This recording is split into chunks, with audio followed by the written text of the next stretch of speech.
भगवान की। दीपक शर्मा जी। राधे राधे प्रभु। राधे राधे महाराज जी। महाराज जी, कभी कभी ऐसा होता है कि किसी व्यक्ति से कोई गलती हो जाती है और दूसरा व्यक्ति उसे माफ भी कर देता है, फिर भी उसके मन में एक मानसिक दूरी बनी रहती है। महाराज जी, उस गांठ को कैसे निकाले मन से? नहीं दूरी जाएगी जब तक दोनों का हृदय एक नहीं होगा, तब तक दूरी नहीं जाएगी। माफ कर देने मात्र से नहीं होता, प्रियता से होता है। जब हम असलियत में माफ कर देंगे तो हमारा हृदय प्रेम से द्रवित हो जाएगा। फिर हम ये नहीं देखेंगे वही व्यक्ति है जिसने ऐसा किया था। ये दृष्टि खत्म हो जाए तब माफ किया। जब जिस व्यक्ति को देख करके हमारे हृदय में आ जाए ये वही व्यक्ति है जो हमारा अहित किया, अभी माफ नहीं किया। माफ करना तब होगा जब हम ये बात भूल जाएं कि इसने हमारा अहित किया, हम उसे गले लगा लें, तब असलियत में माफ किया। और ऐसा माफ करने वाला ही हृदय से प्रेम करेगा, द्वेष नहीं। नहीं तो द्वेष बना रहेगा। जो हुआ उसको कैसे भूल जाए? और नाम जप से 1 मिनट में भूल जाते। 1 मिनट में उसको हम डिलीट कर देंगे। 1 मिनट में बड़ी से बड़ी घटना को डिलीट करने की सामर्थ्य होती नाम जप में। जैसे ही नाम रुका, हाँ, तो फिर उसका अभ्यास करना पड़ेगा ना। तभी हम कहते हैं हमसे लाखों लोग मिलते हैं, एको फोटो नहीं रखते, सब डिलीट करते हैं। अगर डिलीट न हो तो यही सब हमारे दिमाग में बने रहे कि हमारा भजन क्या हो, ये इसी का भजन हो। एक जहां यहां से उठे पूरा सब डिलीट और डिलीट। परीक्षा मान ले उसको कि परीक्षा है। नहीं, परीक्षा नहीं, अपना कार्य है यार। अपना कार्य झाड़ू पोछा लगाकर फिट रखना अपने हृदय को। ये सब कूड़ा करकट थोड़ी जब रखना। कोई घटना हो गई, कोई गाली दे दिया, कोई हानि हो गई, कोई हमसे गलती हो गई, उसको तत्काल डिलीट करो, साफ करो, नाम जप करो, आगे बढ़ो। ये माया है, जरा सी चूक हो जाने पर गलती हो जाएगी। अब हाय हाय करना थोड़ी हमें पूर्व के भूत भविष्य के चिंतन में लग करके वर्तमान को थोड़ी नष्ट करना है। वर्तमान में राधा राधा कहते हुए उसको हटाओ। अगर इतनी सामर्थ्य नहीं आई तो नाम जप करो, देखो आ जाएगी सामर्थ्य। 1 मिनट में सब हटाओ, राधा राधा राधा राधा। होगा वही प्यारे जो राम जी को भाएगा, राधा राधा राधा राधा राधा।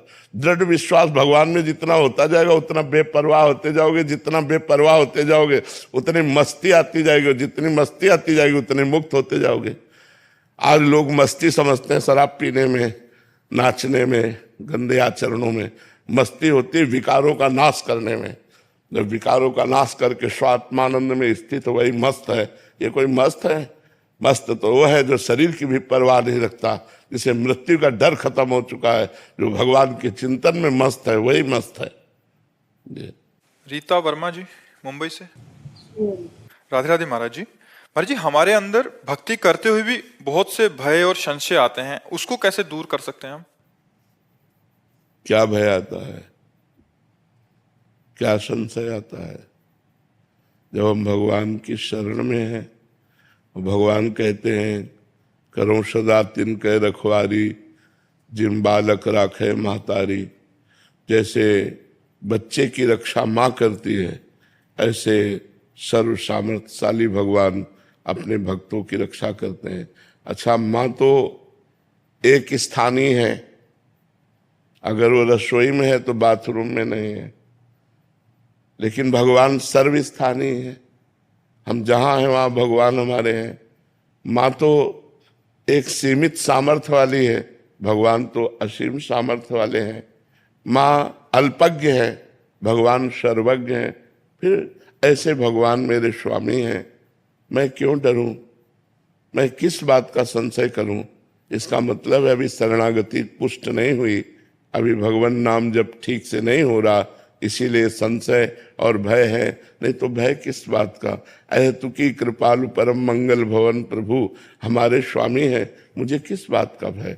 उनका जो विधान है, जो विधान होगा वो सब मंगलमय होगा। आज तक कभी भगवान किसी का मंगल नहीं किए, तो हम शरणागत हैं, हमारा मंगल क्यों करेंगे? और वही पूरे विश्व विधान करने वाले विधाता हैं, तो वो हमारा ऐसा विधान क्यों रचेंगे जिससे हमारा मंगल होगा? इसलिए हमें भय नहीं करना चाहिए, संशय नहीं करना चाहिए। इसके लिए नाम जप करो और भगवान की लीला कथा सुनो, जिससे हृदय पवित्र हो जाएगा। अपवित्र हृदय में संशय और भय रहता है, पवित्र हृदय निर्भय और निसंशय रहता है। उसमें संशय नहीं होता, कोई संशय नहीं। अवश्य अवश्य भगवान हमारी रक्षा करेंगे, ये हमें दृढ़ विश्वास होना चाहिए। अवश्य अवश्य भगवान हमारी आवश्यकताओं की पूर्ति करेंगे, ये दृढ़ विश्वास होना चाहिए। अमित कुमार जी गोरखपुर से। राधे राधे। राधे राधे महाराज जी मैं ध्यान लगाता हूं परंतु कुछ ही दिनों में अपने मार्ग से भटक जाता हूं महाराज जी। अंधेरे के सिवा और कुछ ध्यान में क्या पकड़ पाओगे? अंधेरे के सिवा कुछ नहीं पकड़ पाओगे। ध्यान के लिए पहले नियम है, यम नियम, आसन प्राणायाम, और फिर धारणा, फिर ध्यान, फिर समाधि, अष्टांग योग के अंतर्गत है। नाम जप करो और नाम का ध्यान करो, कलयुग में इसी से उद्धार है। नाम का ध्यान करते हुए जप करोगे, वहीं राधा किशोरी का रूप आ जाएगा, वहीं सब कुछ आ जाएगा। नाम नाम, कलयुग में नाम है, नाम जप करो। नाम जप करते हो? हाँ, नाम जप करो, नाम में ही लगे रहो। गुरु जी सब जैसे करते हैं जब मान लीजिए बहुत मन कर रहा है, कर रहे हैं, फिर अचानक से टूट जाता है, मन भ्रमित हो। फिर जोड़ो, फिर उससे जोड़ो, जहां फिर भागे फिर जोड़ो उसे बार बार। करत करत अभ्यास के जड़ मत होत सुजान, रस्सी आवत जात ही सिल पर होत निशान। पत्थर में चिन्ह बन जाता है तो मन में नाम क्यों अंकित नहीं हो जाएगा? हम बार बार अभ्यास करें भगवान के नाम जप का, तो हमारा मन जो भाग रहा है वो धीरे धीरे स्थित होने लगेगा। सोनू जी। राधे राधे। राधे राधे महाराज जी मेरे मित्र जब अधर्म से कमाते हैं उनकी चमक धमक को देखकर मन लालसा उठती है कि मुझे और मेरे परिवार को भी लौकिक धन की प्राप्ति हो। इसी लोभ से मैं प्रतिदिन दूसरे को ये नहीं देखते हो कि नष्ट हो जाते हैं। रावण ने अधर्म किया तो रावण को कुल रोवन नहीं आ रहा। हिरण्यकश्यप ने अधर्म किया तो भगवान ने फाड़ के फेंक दिया। यहाँ नहीं देखते हो जो अधर्म करते हैं बड़ी बड़ी कोठी बनाए उसके बाद नष्ट हो जाते हैं। एक होती है चूक होना और एक होता है अधर्म करना। चूक होना जैसे मैं चल रहा हूं, अब मैं कहीं आसक्त हो गया, मैं फिसल गया, मैं काम क्रोध में, उसको संभालना वो एक बात अलग होती है। लेकिन मैं ये देख करके कि अधर्माचरण कर रहा, मैं भी अधर्माचरण करूं, तो ऐसे उदाहरण कितने यहाँ हैं, मिट्टी में मिल गए। अधर्म का नाश होता है, धर्म की जय होती है। महाराज जी ऐसा अधर्म करने का तो बिल्कुल मन नहीं करता कि ऐसा लगता है कि हम मतलब 10-15 साल से फैक्ट्री में काम कर रहे हैं, अब बचपन से ही संग रहे। अब इन लोगों के वैसे ही काम कर के एक समय पूर्व का पुण्य उनका, समझो बच्चा, पूर्व का पुण्य उनका उनको जब तक साथ देगा, वो कुछ करे या ना करे, वो करोड़ों में खेलेंगे। और जब उनका पाप लगा और वर्तमान का पाप और पूर्व का पाप लगेगा, उनको ब्लास्ट कर देगा, नष्ट कर देगा। आज तुम धर्म से चल रहे हो, नमक रोटी खा रहे हो, अच्छे आदमी हो, तुम्हारे बच्चे स्वस्थ होंगे, तुम्हारा भाव ठीक रहेगा। और अगर तुम गलत आचरण करोगे, तुम्हारे परिवार में अशांति हो जाएगी, तुम अशांत हो जाओगे। पक्का समझो, शास्त्र के विरुद्ध आचरण करने वाला थोड़ी देर झूम सकता है, इसके बाद नष्ट हो जाएगा। जैसे दुर्योधन और धर्मराज युधिष्ठिर, पापाचरण करने वाला दुर्योधन छत्र लगा के चलता था महाराज को 12 वर्ष का वनवास और 1 वर्ष का अज्ञातवास युधिष्ठिर को। लेकिन हस्तिनापुर नरेश की जय, धर्मराज युधिष्ठिर, और विनाश पूरे 100 के 100 मारे गए। तो हमको परिणाम देखना, वर्तमान को नहीं देखना। अब जहाँ मैं फिर मैं फैक्ट्री की छुट्टी हुई, जैसे टाइम मिलो वो घर के गृहस्थ के काम तो फ्री है के दाम की परिक्रमा आदि। हाँ बिल्कुल बिल्कुल, इससे जो मिलेगा वो स्थायी मिलेगा अच्छा घर वाली हम सब जा लोग में करते कि एक दिन। बिल्कुल बिल्कुल, ये जो धाम की परिक्रमा, गिरिराज जी की परिक्रमा, नाम जब, इससे जो मिलेगा वो स्थायी मिलेगा। और भगवान निश्चित अपने भक्तों की पूर्ति करते हैं, ये तो पक्का समझ लो।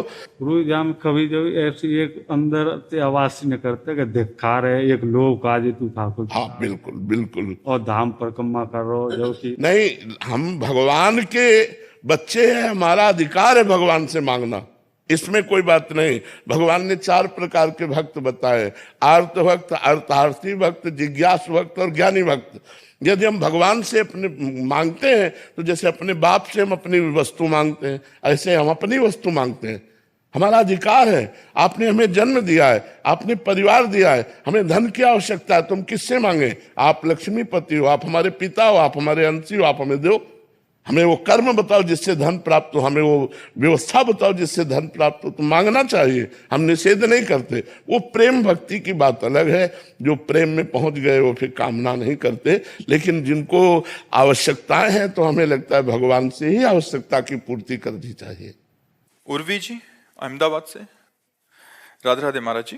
महाराज जी, क्या सच में भीतर की प्रेरणा या अंतर्बोध होता है? और जब भीतर से कोई स्वर या संकेत मिलता है तो कैसे पहचाने कि भगवान की प्रेरणा है या हमारे मन की कल्पना? जो सत्य शास्त्र सम्मत वो भगवान की प्रेरणा है।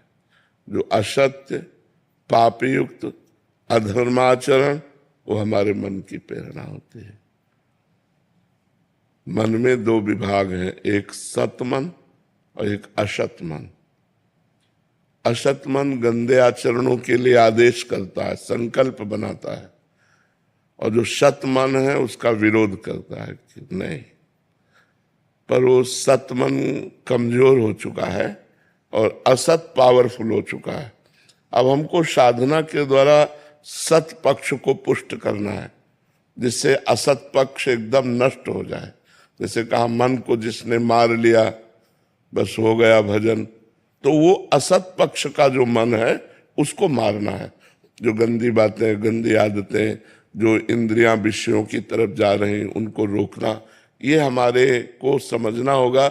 इसीलिए कहा गया कि सत्संग सुनो, शास्त्र स्वाध्याय करो, जिससे आपको पता चले कि हमारी सत इच्छा क्या है और असत इच्छा क्या है।